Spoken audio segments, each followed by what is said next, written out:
1호가 될 수 있어 19, 19위를 공개합니다. 부활을 꿈꾸는 현대판 미라.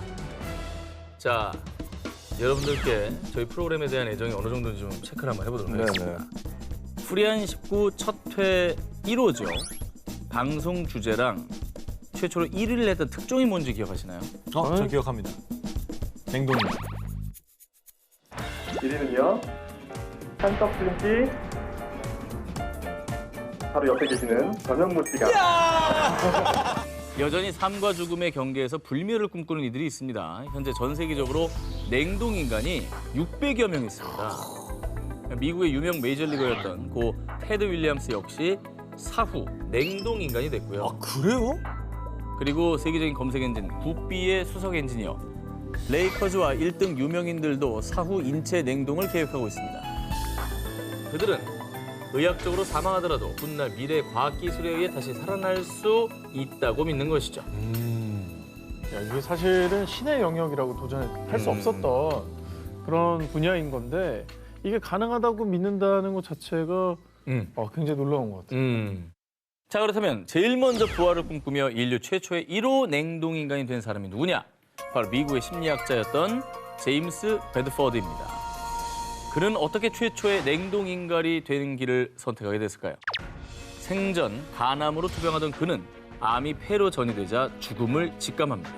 그런데 인체 냉동을 통해 인간의 수명을 연장할 수 있습니다.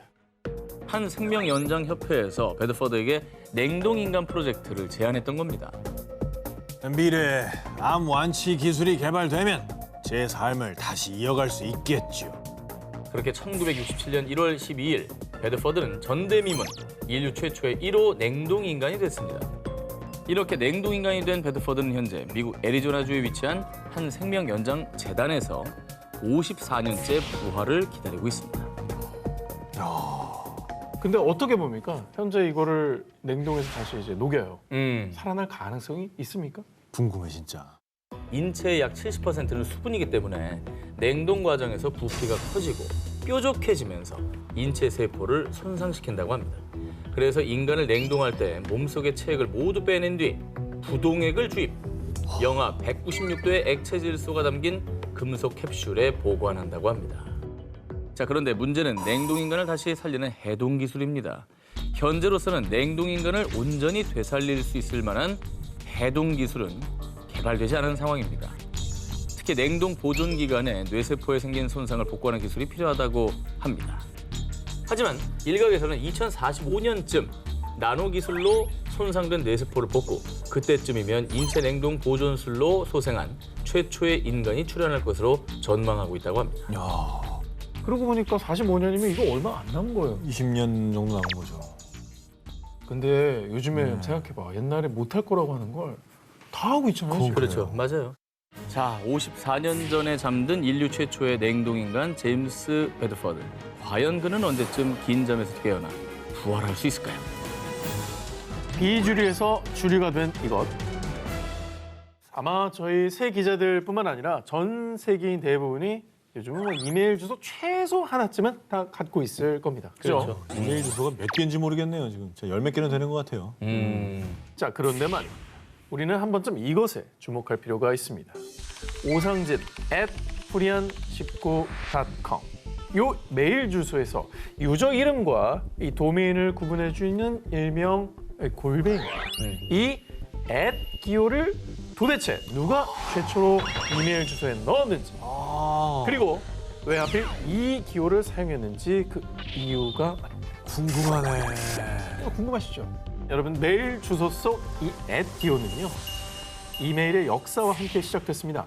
1971년 미국의 프로그래머 레이 톰린스는 인터넷의 원형인 알파넷을 이용해 컴퓨터에서 이 컴퓨터로 전자우편을 보내는데 성공. 자, 그런데 전자우편을 보내기 위해 사용자 이름과 지금의 도메인이죠. 컴퓨터 이름으로 된 주소를 사용했는데요. 이 둘을 구분해줄 기호가 필요했던 겁니다.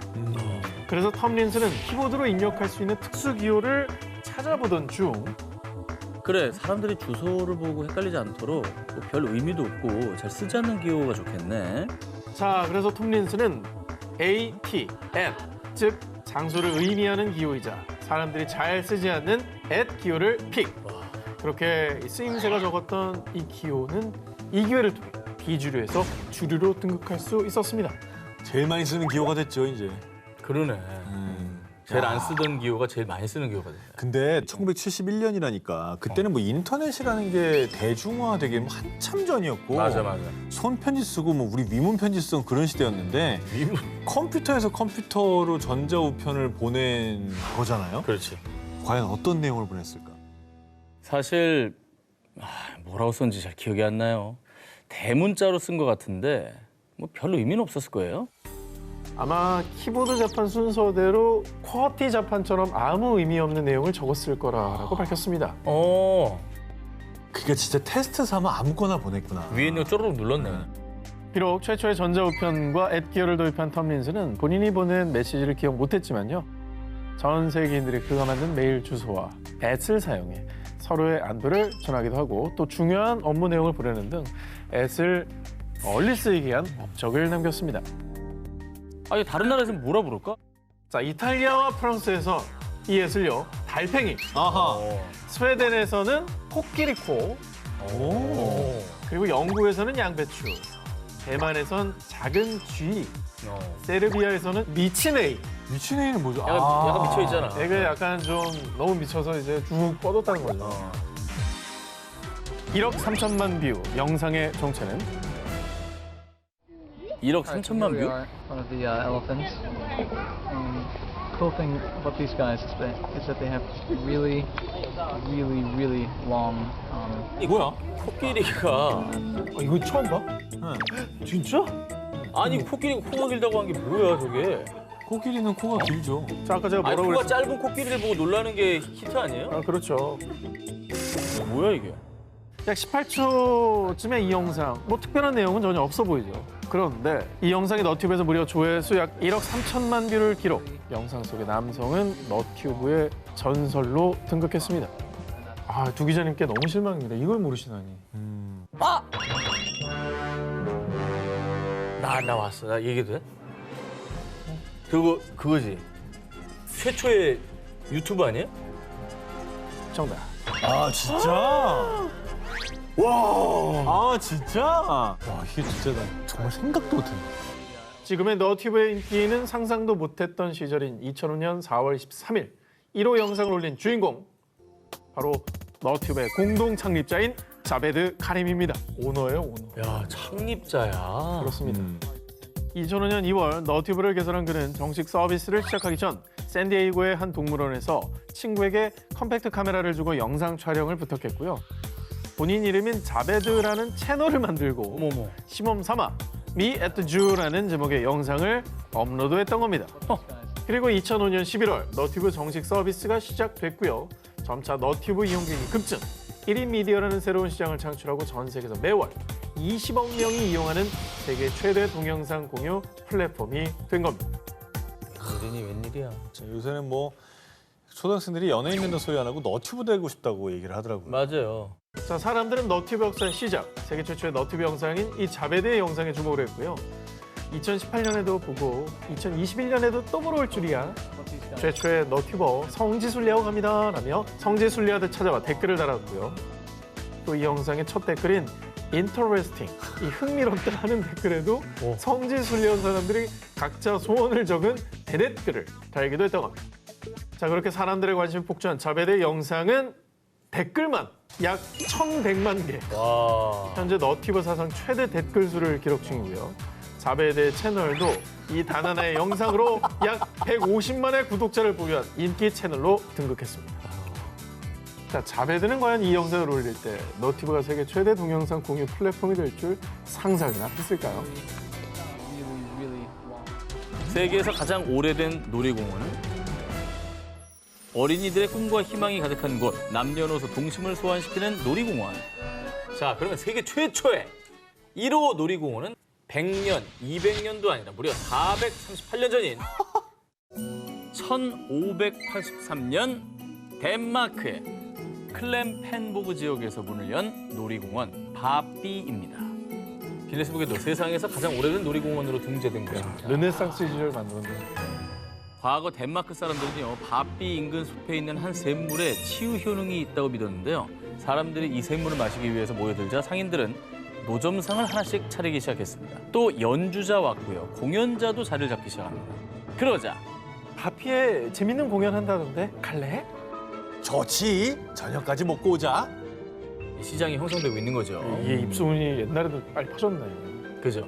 1700년대 본격적으로 이제 각종 음식과 술을 파는 텐트가 세워지기 시작하고요. 흥겨운 라이브 공연과 승마 쇼 등 좀 더 다양한 공연들이 열렸다고 합니다. 그리고 전해지는 바에 따르면 이 시기에 바삐 최초의 놀이기구가 등장하게 되는데요. 이곳에 세워진 최초의 놀이기구는 스윙, 그네였습니다.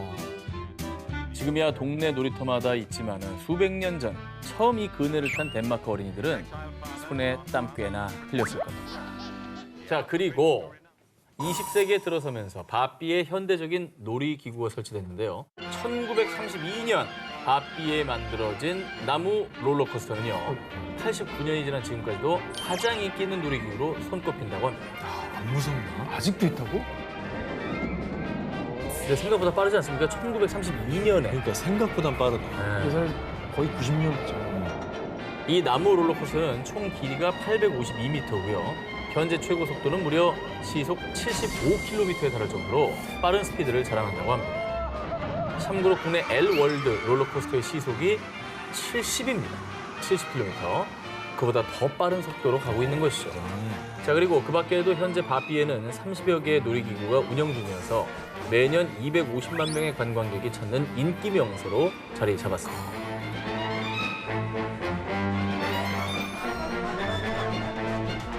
조선에 퍼진 향긋한 커피. 커피 공화국이라 불릴 만큼 커피를 사랑하는 우리나라. 1인당 연간 350석 잔의 커피를 마시고 지난해 6월 기준 서울의 카페만 18,535곳에 이릅니다. 그런데 조선시대에도 지금의 바리스타 역할을 했던 사람이 있었다고 합니다. 아, 진짜요? 조선 최초의 바리스타가 누구냐? 바로 120여 년 전인 대한제국 시절 국내외 귀빈들에게 서양 요리를 대접하던 황실 전례관 독일인인 마리 앙투아네트 손탁이었습니다. 손탁여사. 손탕 교사 이름 많이 들어봤어요. 미국의 천문학자인 퍼시벌 로웰의 저서에 의하면 1884년에 조선에서 커피를 대접받았다는 기록이 있는 걸로 보아서 이미 조선에 커피가 들어온 것을 알 수 있었는데요. 그런데 을미사변을 계기로 고종이 러시아 공사관으로 거처를 옮긴 사건이죠. 1896년에 아관 파천 당시 손탁은 고종의 식사를 책임진과 동시에 고종에게 갑에 커피를 올렸다고 합니다.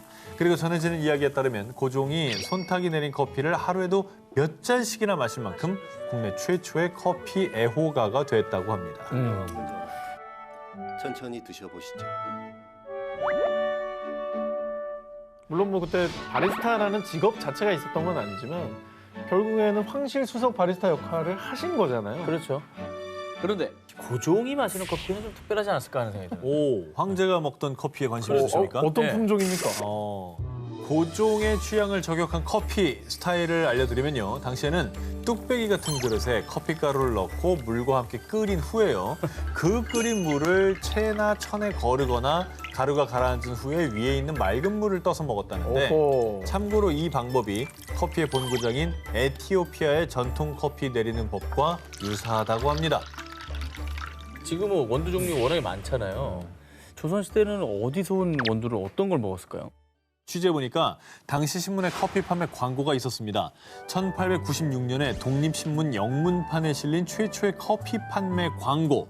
독일인 고스찰키가 운영하는 서울 정동의 상점에서 막 볶은 모카 커피, 자바 커피를 팔았다고 합니다. 자바, 인도네시아군요. 요게 조선시대의 당시에 아주 인기 커피였다고 하고요. 그리고 이때 커피 가격 궁금하시죠? 네. 예, 가격이요. 70에서 75센트.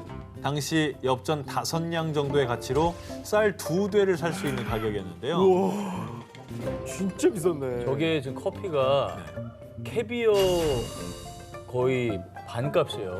밑에 러시안 캐비어로 돼 있어요. 그러니까 사실상 1890년대 조선의 커피는 일부 부자들만의 전유물이었던 겁니다. 커피를 많이 마셨으면 이제 카페도 좀 있지 않았을까요? 여기에 대해서는 좀 의견이 근데 분분해요. 네네. 1895년에 고종이 손탁에게 서울 정동의 29번지 소재의 한옥과 토지를 하사합니다. 이후에 이 한옥을 서양식으로 개조하면서 손탁의 사저가 되고요. 이 손탁의 사저가 서양인들의 사교의 장이 됩니다. 1902년에 본격적으로 호텔로 증축을 하면서 이 손탁빈관 1층에 정동구락부라고 불리는 레스토랑이 영업을 시작했는데요. 외국인과 특권층만 출입할 수 있는 곳이었지만 이 정동구락부가 유명해지면서 서민들에게도 커피, 가베의 존재가 널리 알려졌다고 합니다.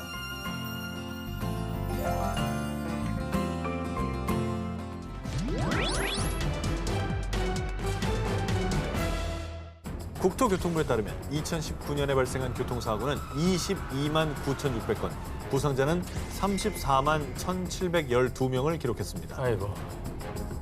그렇다면 여러분, 세계 최초 1호 교통사고는 1769년 프랑스 파리 시내에서 한 남성이 커브를 돌다가 건물 벽을 쾅 들이박는 교통사고였습니다. 그렇죠? 이 첫 교통사고의 운전자는 니콜라 조제프 퀴뇨라는 프랑스 포병 장교로 놀랍게도 세계 최초의 증기 자동차를 발명한 사람이라고 합니다. 아니 최초로 자동차를 발명한 사람이 최초의 교통사고를 낸 거예요? 그럴 수밖에 없는 거 아니에요? 생각해보면 그럴 아, 수밖에 그렇지. 없어요. 자기만 모르고 다른 사람은 있으니까. 가지고 있는 사람이 없는데. 맞네. 생각해보면 네. 그렇네. 어쩌다 그런 거? 운전 미숙이에요? 그가 교통사고를 낸 데에는 나름 이유가 있었습니다. 사연은 이 땅에 증기 자동차가 개발되기 전으로 거슬러 올라갑니다. 1765년 프랑스의 포병 장교였던 니콜라 조제프 퀴뇨는 제임스 와트가 증기 기관을 발명했다는 소식을 듣고요. 무거운 포차를 조금 더 쉽게 옮길 수 있는 증기 자동차를 구상하게 됐는데요. 1769년 세계 최초의 3륜 증기 자동차를 개발합니다. 대단하다. 저 앞에 네. 보일러 달려있는 거 봐. 그렇죠. 저렇게 만들었어요. 프랑스 파리의 한 시내에서 역사적인 첫 도로 주행을 시작합니다. 시속 약 3.6km로 이동했는데요. 당시 이 모습을 본 파리 시민들은요. 괴물이 나타났다. 모두 도망가. 마차를 끌어야 할 말도 없이 알아서 움직이는 기괴한 모습에 모두 겁에 질려 달아났고요. 그랬겠다. 조제프 퀴뇨의 증기 자동차는 커브를 돌다가 그만 쾅! 벽을 박는 교통사고를 내고 만 겁니다. 운전도 미숙했지만요. 무엇보다 이 증기 자동차에는 브레이크가 없었다고 합니다. 야 옛날 코미디 보는 것 같다. 네. 그렇죠.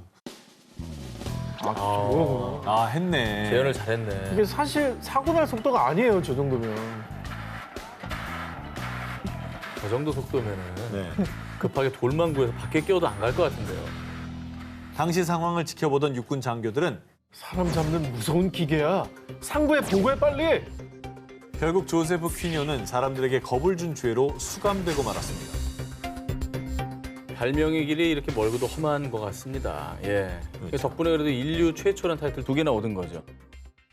자, 다음 특종입니다. 이 위험천만한 교통사고를 예방해 주는 것, 바로 도로 위의 안전지킴이 신호등인데요. 그렇다면 1호 신호등은 언제 만들었을까요?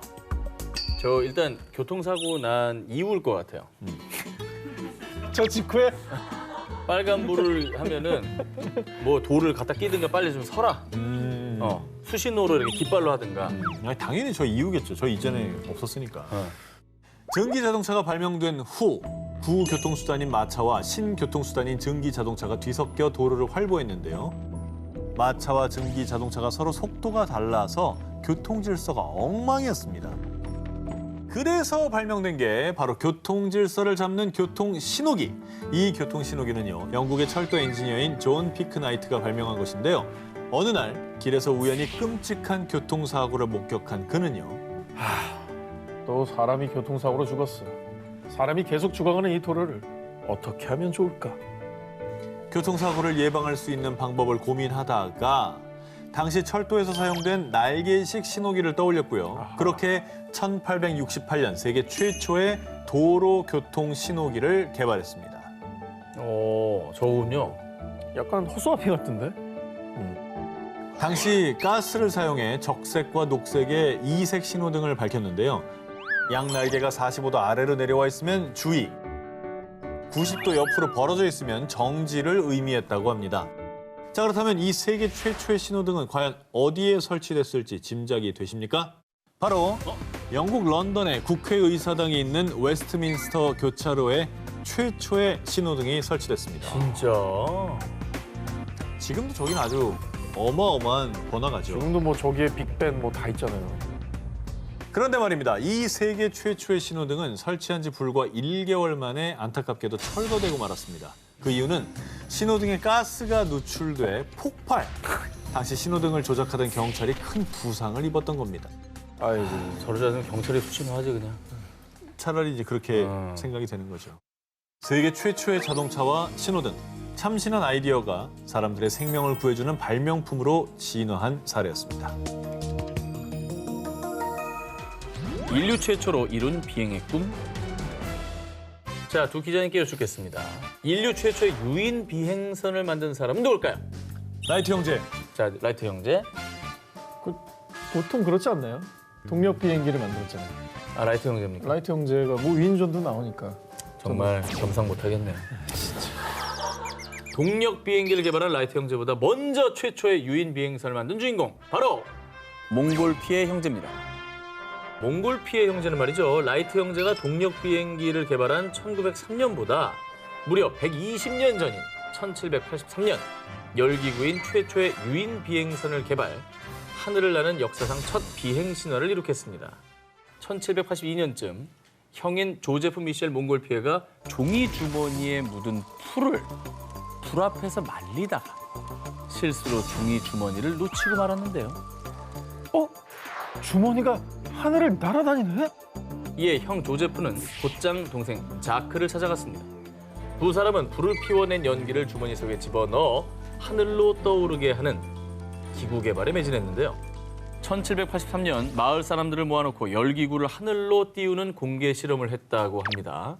그 결과 대성공이었습니다. 사람들은 처음으로 하늘을 날 수 있다는 사실을 눈으로 확인했죠. 와 진짜 뿌듯했을 것 같아요. 근데 진짜 저게 1700년 되잖아요. 네. 그러니까 뭔가를 하늘로 인간이 날려보낼 수 있다는 자체가 불가능하다고 생각하고 가능하게 만든 거잖아요. 엄청났던 것 같아요. 그렇게 1783년 11월 21일에 진행된 인간을 태운 최초의 비행 실험. 이 역사적인 현장에 수천 명의 구름 관중이 몰렸고요. 와우. 당시 프랑스 국왕인 루이 16세 역시 현장에서 이 실험을 지켜봤습니다. 야, 그러니까 약간 그런 것 같아. 지금으로 치면은 우주선 발사할 때 막 우리가 보잖아. 그렇죠. 카운트다운 하는 거. 거의 그 수준 아니었을까? 저게 과연 뜰까? 뭐 이러면서. 막 가슴 졸였을 것 같아.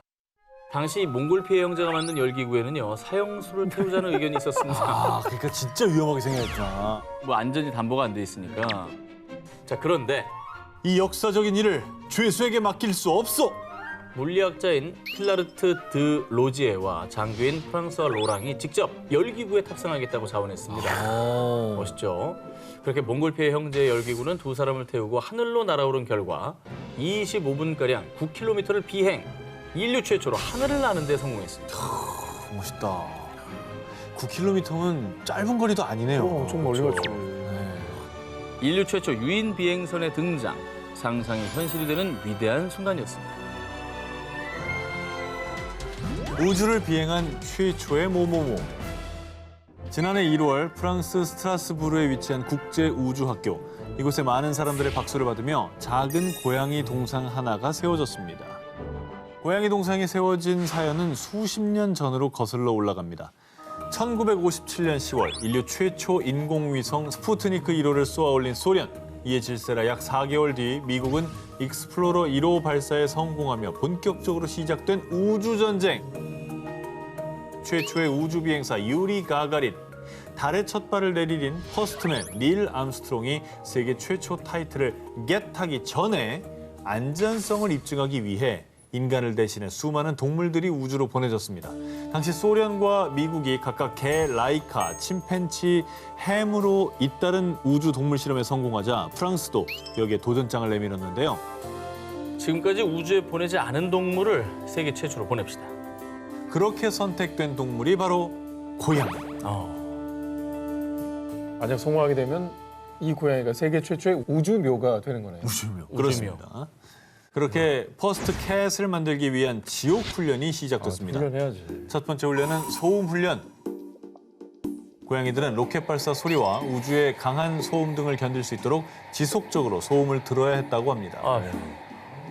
이 소음, 이런 소음을 계속 소음이네, 들려주는 거예요. 소음. 야, 이걸 견뎌내야 되는구나. 그리고 두 번째, 원심 불리기 훈련. 우주선이 대기권을 벗어날 때 엄청난 중력 가속도를 겪게 되는데 이때 혈액이 한쪽으로 몰리면서 의식을 잃을 수도 있는 위험한 훈련인데요. 이게 쥐샥이잖아요. 그렇죠. 중력 가속도에 적응하기 위해 고양이들은 간신히 몸만 들어가는 원심 불리기 안에서 수십 바퀴를 도는 훈련을 받았습니다. 그리고 이 강도 높은 우주 비행 훈련을 우수한 성적으로 통과한 군계 일묘 고양이는 바로 검은색과 흰색이 섞인 암고양이 펠리세트였습니다. 그리고 대망의 1963년 10월 18일 펠리세트가 탄 로켓이 우주로 발사됐는데요. 펠리세트는 지구에서 약 156km 떨어진 대기권까지 15분간 비행했고요. 5분간의 무중력 비행까지 성공한 뒤 분리된 캡슐을 타고 사하라 사막에 안착했습니다. 그렇게 펠리세트는 우주 비행에 성공한 최초의 고양이가 됐습니다. 그러니까 안전하게 돌아온 거죠? 살아서 돌아왔습니다. 기관했네. 대단하다. 아 근데 사실은 대단한 고양이인데 이게 사실 라이카만큼 많이 알려지진 않았거든요. 그러게. 왜 몰랐을까요? 우리가? 네. 사실 2년 전인 1961년에 이미 소련의 우주비행사 유리 가가린이 우주비행에 성공한 뒤였고요. 무엇보다 펠리세트는 비참한 최후를 맞이하고 말았는데요. 우주비행이 신체에 미치는 영향 등을 확인하기 위해 3개월 만에 안락사시켰던 거죠. 너무했다. 그리고 2017년 영국의 한 광고 기획자가 펠리세트 동상 만들기 프로젝트를 제안했고요. 지난해 1월 프랑스 국제우주학교에 고양이 펠리세트 동상이 세워지게 된 겁니다.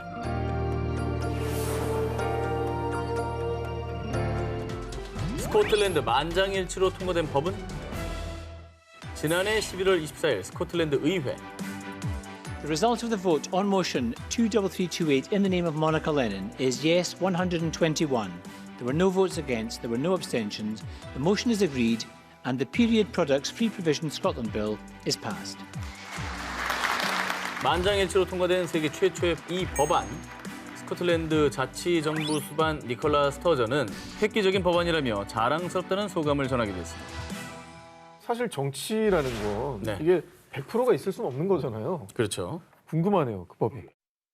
스코틀랜드 생리용품을 무료로 제공하는 첫 번째 국가가 되다. 자, 앞으로 모든 스코틀랜드 여성들에게는 생리용품이 무상으로 제공되는 생리용품 무상 지급 법안이었습니다.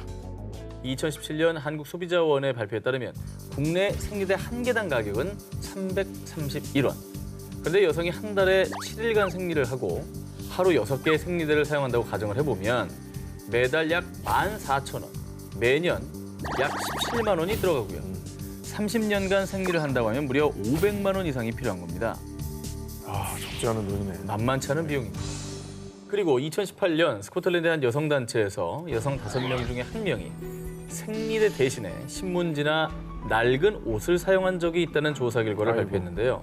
이 충격적인 결과는 그동안 공개적으로 다뤄진 적이 없던 여성들의 생리 빈곤 문제를 사회 문제로 공론화시키기 충분했습니다.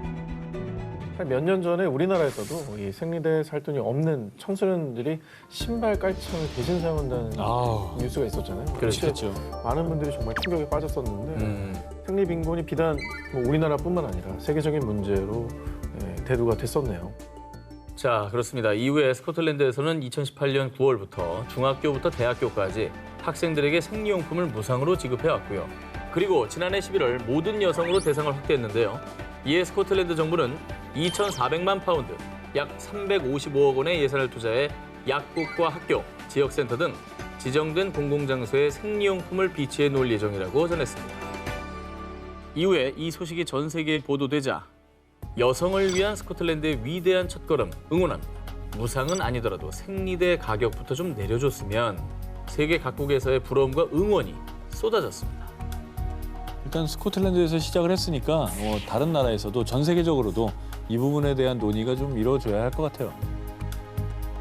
Scotland will not be the last country to consign period poverty to history, but we have the chance to be the first. 코로나19 백신 1호의 주인공은 전 세계를 팬데믹으로 몰고 간 코로나19.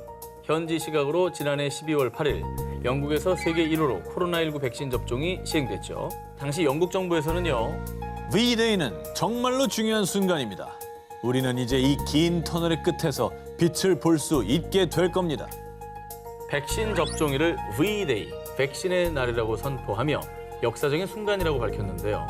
영국의 백신 우선 접종 대상자는 코로나19 취약계층인 80세 이상 노인들, 그리고 과연 누가 코로나19 백신 1호 접종자가 될 것인지 전 세계 이목이 집중된 가운데 북아일랜드 남서부 애니스킬렌에 사는 90세 여성 마거릿 키넌이 세계 1호 백신 접종자로 선정됐습니다. It was fine. It was fine. I wasn't nervous at all. It was really good. 하루 종일 많은 분들이 또 희망과 함께 뉴스를 봤었던 기억이 납니다. 드디어 희망이 생기는 것 같아요. 91세 생일을 일주일 앞두고 백신 접종을 마친 마거릿은요. 제가 바랄 수 있는 최고의 생일 선물이에요. 라고 소감을 밝히면서요. 제가 할 수 있으면 여러분도 할 수 있다라며 사람들에게 백신 접종을 권했습니다. 그냥 뭐 코로나 때문에 불안하셨을 텐데 빠르게 백신을 맞게 돼서 좀 안심하셨을 거고요. 영국에서 다른 나라 국가에서도 백신 접종을 시작했고 뭐 우리나라도 이제 스케줄이 나오고 있잖아요. 네네. 최대 확진자를 기록한 미국은요. 중환자실에서 코로나19 환자를 돌본 의료진을 1호 접종자로 선정. 지난해 12월 14일 미국 내 첫 백신 접종이 시작됐고요. 같은 날 캐나다에서도 토론토의 한 병원 의료진이 1호로 백신을 접종했습니다. 이 밖에도 싱가포르, 멕시코 등 중남미, 또 중동 국가에서도 백신 접종이 시작됐습니다. 근데 사실 부작용 우려하시는 분들 꽤 있잖아요. 네. 할머니는 괜찮으신가요? 별다른 부작용은 없었다고 하고요. 지난해 12월 29일 2차 접종까지 마쳐서 세계 첫 접종 완료자가 됐습니다. 아, 정말 힘들지만 우리 이 고비만 정말 잘 버티고 넘겼으면 좋겠습니다. If I can do it, well. 1호가 될 생일사 19, 2탄 14일 공개합니다. 한국 최초 세계 일주한 사람은 뭐뭐? 요즘엔 휴가로 해외여행 뭐 어렵지 않게 가고 마음만 먹으면 세계 일주하는 분들도 많지 않습니까? 그렇다면 우리나라에서는 언제 누가 최초 1호로 세계 일주에 성공했을까요? 저는 그래도 뭔가 비행 같은 거나 아니면 배를 몰고 가신 분일 것 같아요. 왠지. 요트 같은 걸 무동력으로 이렇게 한 바퀴 도시는 분. 아닙니다. 우리나라를 출발해 중국, 일본, 미주, 유럽 찍고 아하! 무려 11개 나라를 거친 첫 세계 일주의 역사. 그런데 정말 놀라운 건 첫 세계 일주가 이루어진 게 다름 아닌 1896년 조선시대라는 겁니다. 오호. 우리나라 1호 세계 일주를 한 인물은 바로 고종 시절에 명성황후의 조카이자 문신이었던 민영환 선생입니다. 1896년 고종은 민영환 선생을 특명 전권 공사로 임명해 모스크바에서 열리는 러시아 황제 니콜라이 2세의 대관식에 참석하게 했는데요. 시베리아 횡단 열차도 전 구간이 개통되기 전이었던 시절 민영환 선생 일행은 상하이에서 프랑스행 배를 타고 홍콩을 거쳐 가려고 했지만 배를 놓치는 바람에 서쪽이 아닌 동쪽으로 가는 백길을 선택. 일본 도쿄를 거쳐 캐나다 밴쿠버로 가게 됐는데요. 배를 타고. 정반대로 갔는데? 네. 당시 밴쿠버에서 처음으로 엘리베이터를 본 민영환 선생은 이런 말을 남겼습니다. 5층 건물 오르고 내리기 쉽지 않은 것을 헤아려 아래층에 한 칸의 집을 마련해 전기로 마음대로 오르내리니 기가 막힌 생각이다. 민영환 선생은 캐나다 몬트리올을 거쳐 미국 뉴욕에 도착. 그리고 뉴욕에서 대서양을 항해해 영국 리버풀 항에 도착했는데요. 어머머. 진짜 돌았다. 그리고 다시 네덜란드로 이동. 우와. 그곳에서는 육로를 통해 독일, 폴란드를 거쳐서 약 한 달 반 만에 드디어 모스크바에 도착했습니다. 당신은 그렇죠. 비행기가 어디 있습니까? 그냥 배잖아요. 거의 뭐 쉬시기나 하셨겠어요. 계속 이동을 해야 됐을 것 같아. 얼마나 신기했을까? 러시아 도착 약 일주일 만에 열린 러시아 황제 대관식. 하지만 민영환 선생은 참석하지 못했습니다. 그 이유.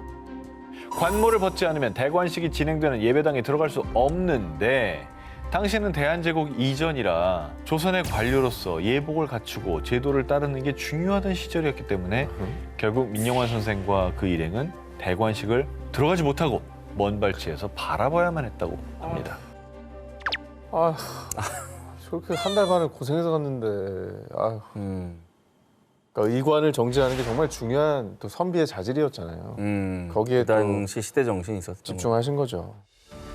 민영원 선생은 3개월 이상 러시아 각지를 방문한 후 시베리아 횡단철도로 흑룡강을 건너고 블라디보스토크에 이른 후 다시 배를 타고 제물포항으로 돌아왔습니다.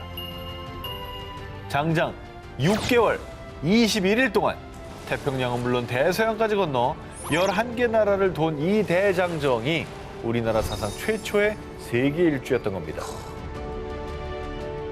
민영원 선생은 이후에 해천추범이라는 기행문을 통해 당시 접했던 서양 열강의 선진 문물 모습과 그에 대한 감상을 자세히 기록했는데요. 한 개인의 경험이 곧 국가의 미래가 되던 시절, 우리나라 최초의 세계 일주 덕분에 조선이 조금은 더 세상을 향해 나아가는 계기가 되지 않았을까요?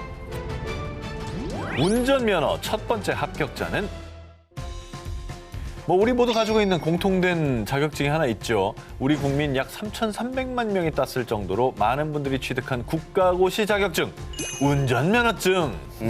수능 치고 이제 나이 되면은 바로 따고 싶어하는 자격증이잖아요, 사실.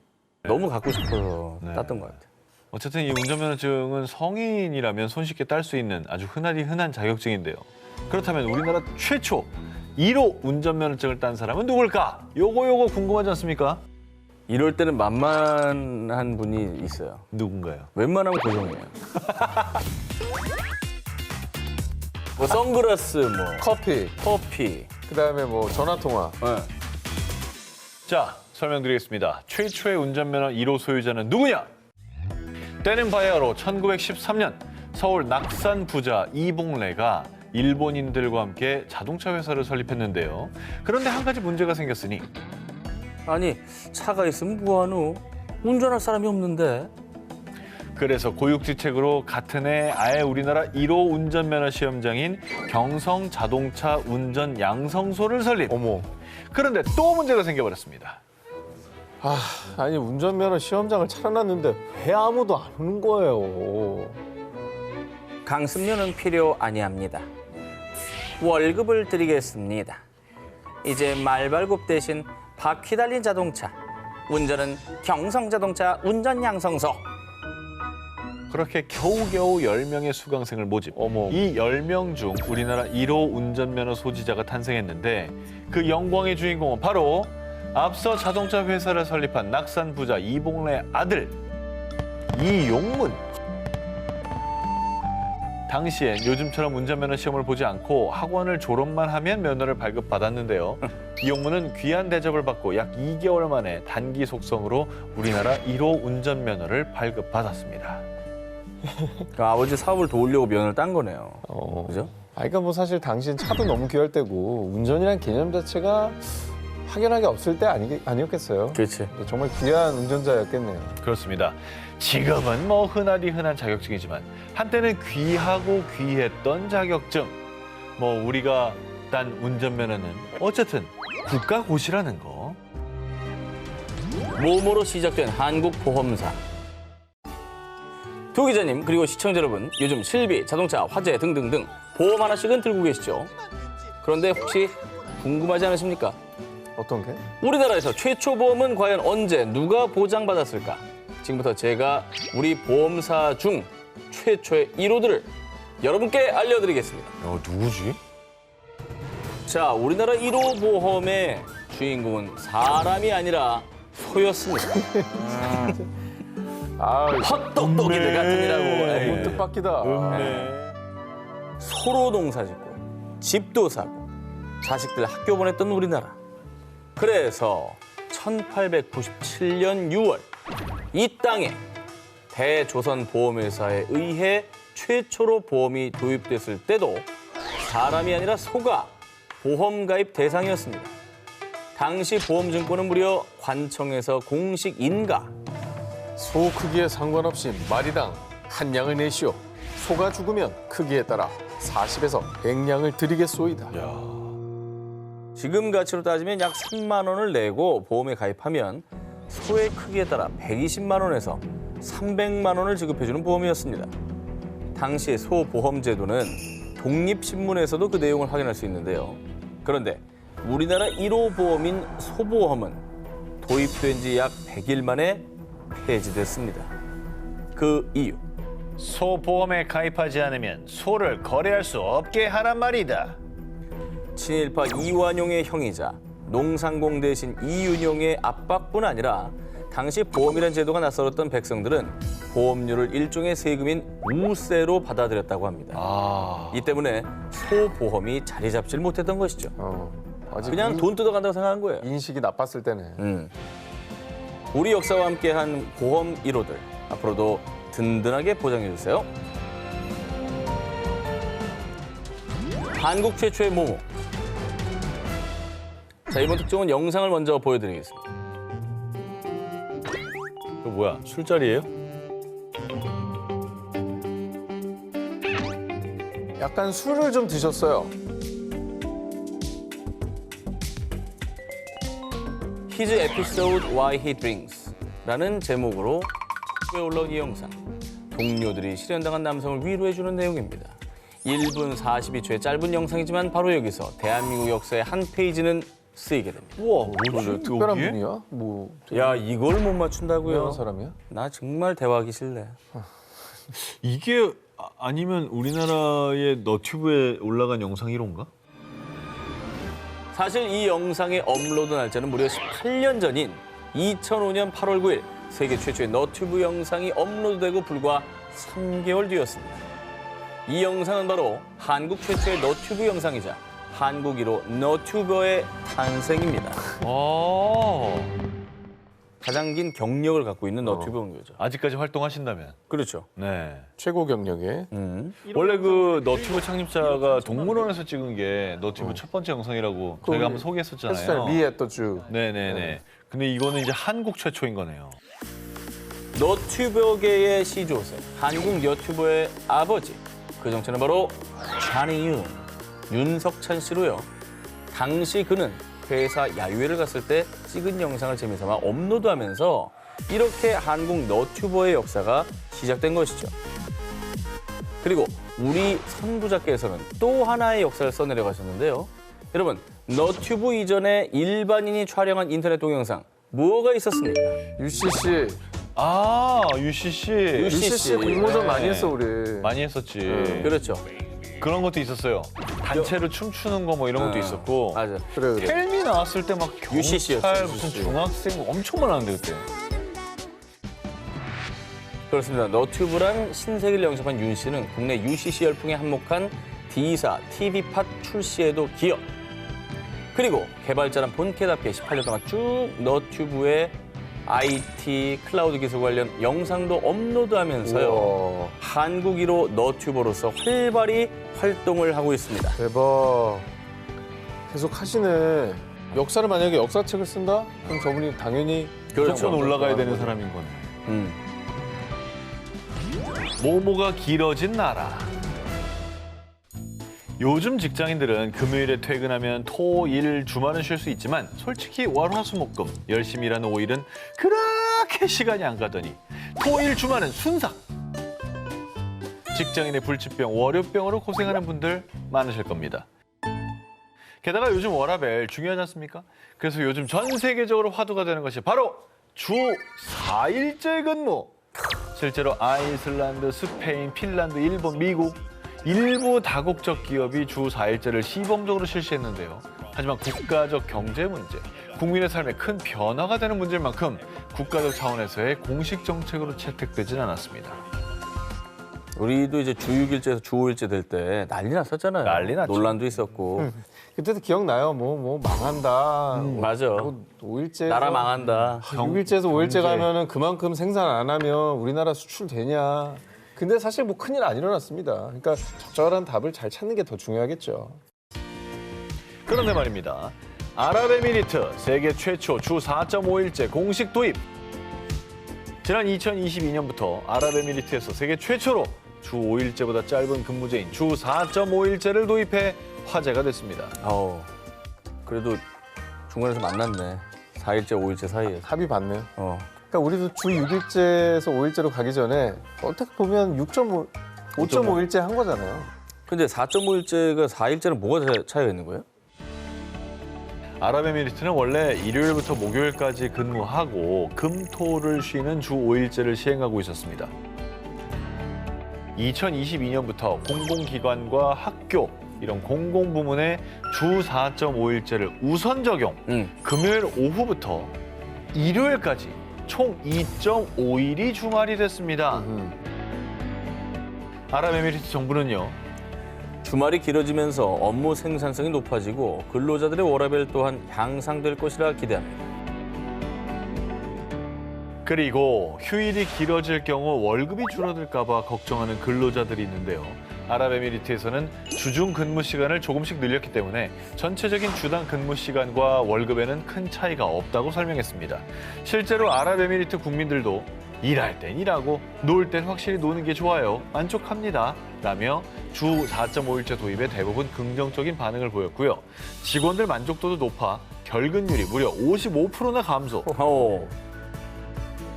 그리고 주말이 시작되는 금요일에 보육기관과 방과 후 학원에 대한 수요가 급증하는 등 사회, 경제 여러 방면에서 긍정적인 변화가 생겼다고 합니다. 좋네.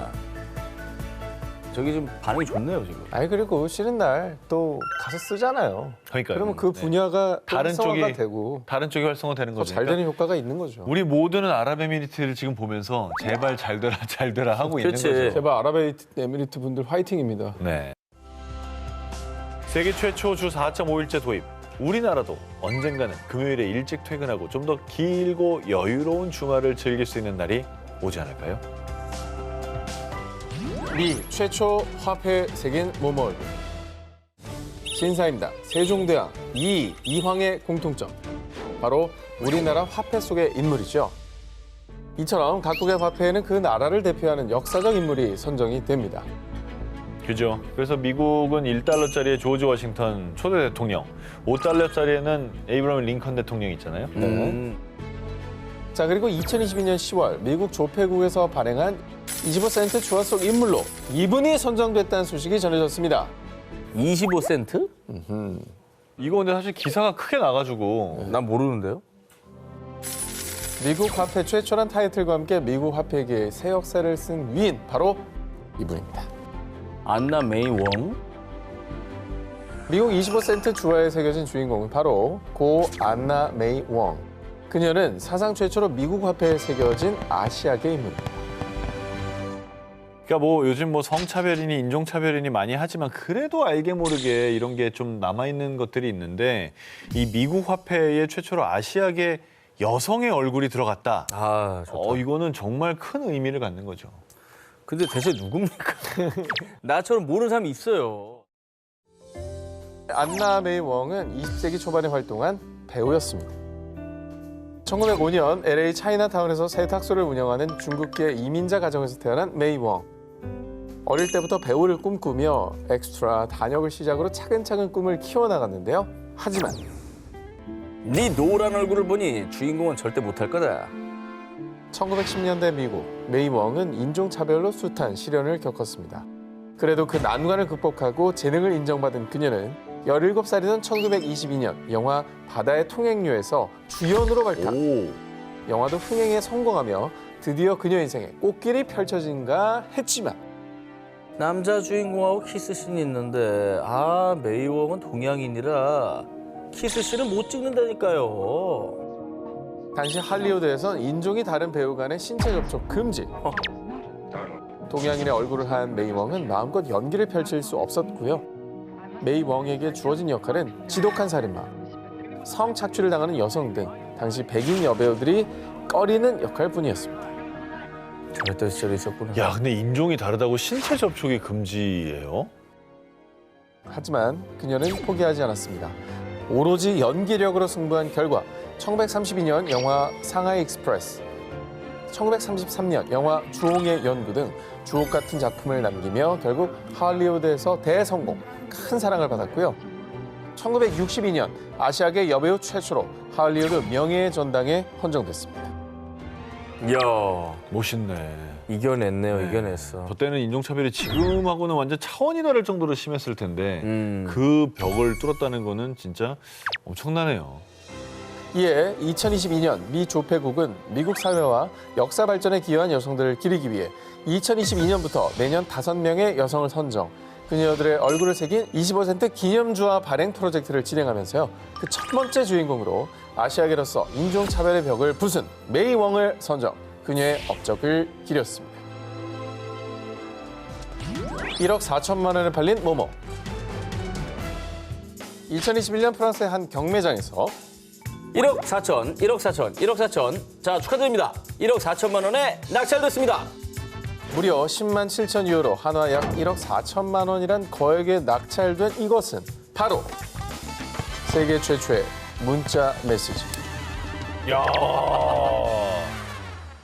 영국의 한 이동통신사 V사에서 이 문자 메시지를 NFT로 발행한 건데요. 와. 그렇다면 세계 최초의 문자 메시지 과연 어떤 내용이었을까요? 문자 메시지. TEST일 것 같습니다. 아, 테스트로 보낸다. 테스트. 저걸 했던 사람들끼리 테스트 네. 삼아 보냈을 것 같아요. 아니면 HI? 하이? 아예 인사였을 것이다. 가는지나 보는 거지. 때는 1992년 12월 3일. 당시 영국 V통신사의 이사 리처드 자비스는 한 행사에 참석 중이었는데요. 크리스마스를 앞두고 모두가 들뜬 그때 자비스의 이동형 전화기에서 울린 신호. 자비스가 수화기를 들자 작은 액정 화면에 이 메시지가 떴습니다. 그 내용은 누군가의 명언도 아니고 절절한 사랑의 말도 아니었습니다. 자, 세계 최초의 문자 메시지가 된 그 내용은 바로 메리 크리스마스. 당시 V통신사의 단문 메시지를 개발 중이던 엔지니어 닐 페버스가 테스트차 보낸 문자 메시지였습니다. 야, 테스트는 맞았는데 TEST는 아니었네요. 메리 크리스마스라고 네. 보냈네요. 의미 있다. 야, 멋있다. 그리고 그 메시지가 30년 후인 2021년 NFT화된 세계 최초 1호 문자로서 무려 약 1억 4천만 원에 낙찰됐고요. 최초의 문자를 보낸 주인공 닐 페버스는 제가 보낸 크리스마스 메시지가 역사의 전환점이 됐어요. 문자 메시지가 이렇게 대중적인 서비스가 될 줄은 정말 몰랐어요. 단순히 리처드가 크리스마스 파티 중이었기 때문에 인사차 이 문자 메시지를 보냈다고 하는데요. 당시 기술로선 오로지 발송만 가능, 답장을 받을 순 없었지만요. 이후 관련 기술이 발달하며 1993년 휴대폰 업체 N사가 문자 메시지 서비스를 최초로 상용화. 이후 우리는 편리하게 문자 메시지를 주고받을 수 있게 됐습니다. 그 의미를 알고 나니까 저 1호라는 게 저 정도 값어치 하네요. 네, 정말 훌륭한 거였네. 역사를 바꾼 순간 아닙니까? 네. 그러네. 세계 최초의 문자 메리 크리스마스. 역사적인 1호가 있었기에 우리가 메시지로 서로의 안부를 물을 수 있는 것 아닐까요? 세계 최초로 발급된 모모. 1976년 이집트 정부는 사상 최초로 이미 사망한 고인에게 이것을 발급하며 화제가 됐습니다. 사망한 고인한테 발급했는데 화제가 돼? 약간 면허증 같은 거? 면허증. 옛날에 처음 봤는데 잊고 있었다가 나중에 찾아 드린 거지. 운전면허증. 그런 거. 그 정체는 바로 여권이었습니다. 아니? 고인에게 신규 여권을 발급해 준 겁니다. 전 세계 유례가 없었던 이 사건. 그런데 더욱더 놀라운 건 여권의 주인인 고인의 정체가 바로 기원전 13세기. 고대 이집트 문명의 최고의 전성기를 이끈 파라오. 3000년 된 람세스 2세의 미라입니다. 1881년 발굴된 람세스 2세의 미라는 머리카락까지 온전히 보존, 문화적 가치가 컸기에 발굴 이후 카이로의 이집트 박물관에 보관돼 있었습니다. 그런데 학자들이 람세스 2세 미라를 연구하던 중 미라 머리에서 곰팡이를 발견. 하루빨리 조치를 취해야 했지만요. 문제는 당시 이집트가 미라 보존 기술이 부족했던 것이었습니다. 소중한 인류의 유산이 사라질 위기. 결국 이집트 정부는 프랑스로 미라를 이송해 치료하려고 했는데요. 그런데 추후에 파라오를 온전히 돌려받으려면 국제법상 보호할 수 있는 장치가 필요하지 않을까요? 이집트는 소중한 자국의 유산을 지키기 위해서 여권을 발급했다고 합니다. 문화재 반환 문제도 휘말릴까 봐. 우리나라도 한두 개입니까? 좀 외교장관. 줘라, 이제. 그 안전장치를 이걸로 이제 건 거네요, 여권으로. 참고로 세간에 람세스 2세 여권 사진으로 알려진 건 진짜 여권 사진이 아니라 한 고고학 사이트에 예시로 게재됐던 이미지였습니다. 람세스 2세 진짜 여권 사진은 공개되지 않았지만 보도에 따르면 여권엔 실제 람세스 2세 미라의 사진이 있고 직업엔 킹, 왕이라고 기재돼 있었다고 합니다. 직업의 킹이래. 뭐라고 쓰겠습니까, 그럼? 그렇지. 그렇게 람세스 2세 미라는 1976년 여권을 들고 프랑스로 향했습니다. 야. 아니 근데 프랑스에서도 워낙 또 귀한 몸이기 때문에 잘 대접하지 않았을까. 람세스 2세 미라는 프랑스 군용기로 이송됐고요. 프랑스 르브르제 공항에 도착했을 땐 프랑스 국무장관이 직접 환영. 람세스 2세 미라가 국빈급 대우를 받았다고 합니다.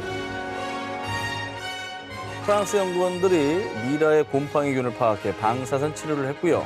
다행히 완치된 람세스 2세 미라는 무사히 여권 만료일 전에 이집트로 귀환했다고 합니다. 이번 특종 사진 먼저 보여드리겠습니다. 어떤 느낌이 들어요?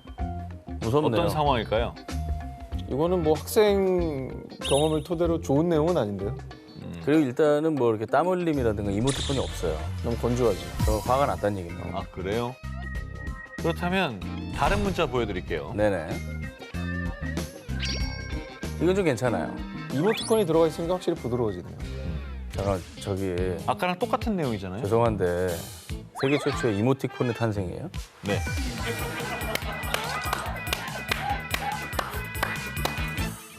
요즘 문자 메시지, 댓글, 각종 채팅, 사람들이 소통할 때 글과 함께 덧붙이는 이모티콘. 사람의 표정을 연상케 하는 다양한 이모티콘은 자신이 표현하고자 하는 감정을 확실하게 강조하는 효과가 있습니다.